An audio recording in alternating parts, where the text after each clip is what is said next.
Some people there are who, being grown, forget the horrible task of learning to read.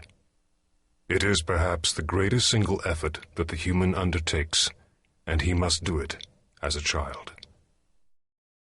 I mean, here the kid grew up, and his whole life he never saw an object that changed its name when it changed its position. And yet this is B.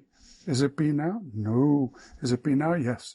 Is it B now? No. Is it B now? No. Is it B now? Yes. We're talking about children experiencing a form of confusion that's unnatural to their organism. I think that's an interesting and good way to frame things. Well, yeah. English writing is a mess. The alphabet that we use to write English now was not created for English. It was created for Latin. The English language has about 40 different phonemes that are significant, by which we mean sound values that your ear picks up in order to make the distinctions that make meaning.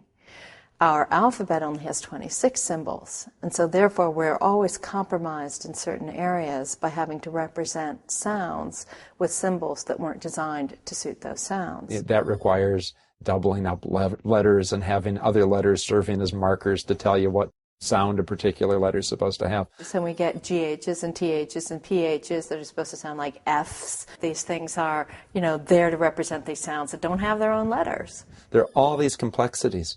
It's a real puzzle, and it's a very arbitrary exercise in orthography to figure out what's what. C, K, S, Ch, Sh. O, A, Ow, Ah, Wa, U. M, N. P, P. A, E, A.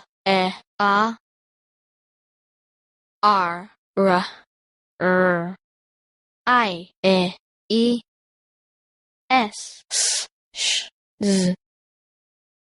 O, A, Ow, Ah, Wa, U. N, N. If my brain hurt, I can't understand what it's saying. My brain is starting, my head started hurting. It's like it kept on boom, boom, boom, boom. Just beating. I didn't even know the word. I don't even know what's going on in my head.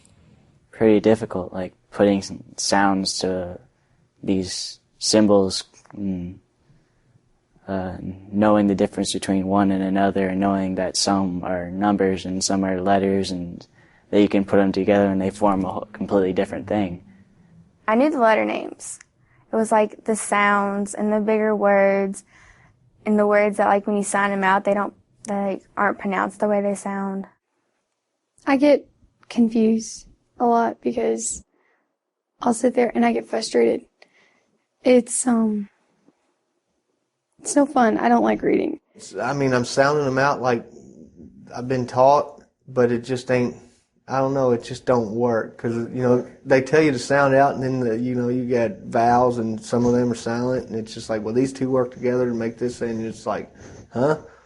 It's just like, it's so confusing. Well, in English, get the hook. There are lots of reasons why English is stinky. Inconsistencies, absurdities, facts contrary to the etymology that show up in the writing system. It's a mess. English seems to be a total monster. Why do I have one tooth and several teeth, and I go into a restaurant and sit in one booth and there aren't several beef? Who came up with E-N-O-U-G-H spells enough? The letter O makes every sound under the sun in different words in English. Like other, off, of. Of, by F. I don't hear F making v sounds very often, and it doesn't. In fact, it only does it in of. To spell though, T-H-O-U-G-H, is madness. Well, it would have been much more sensible just to use an R for what we use, I-R, E-R, U-R, A-R, and O-R to represent. How come G and K are two different letters, but B and blah are not? What are the rules here? Where are you going to divide this up?